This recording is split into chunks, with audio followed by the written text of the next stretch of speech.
राजधानी recording studio Belwatia.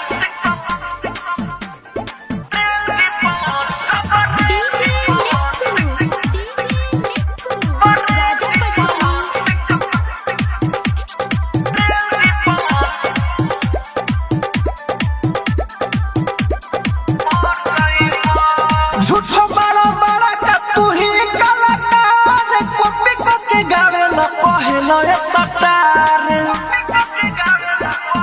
रे बेटा सुन झूठो बड़ा बड़ा का तू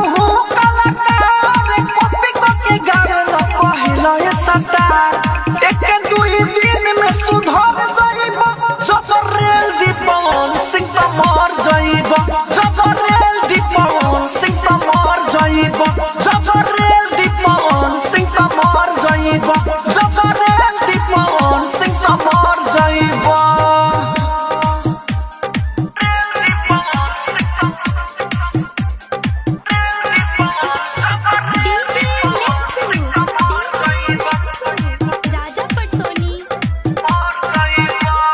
बारे नहीं सुनो अभी उनका टपर में बेटा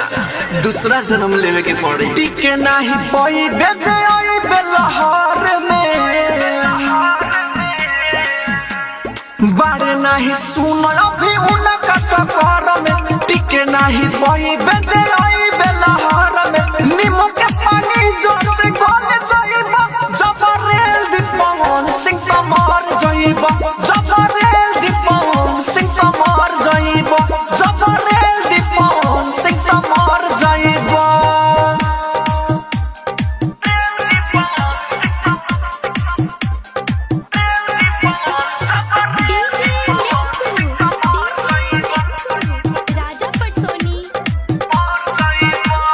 जखमी जयराम कहे राहुल राजधानी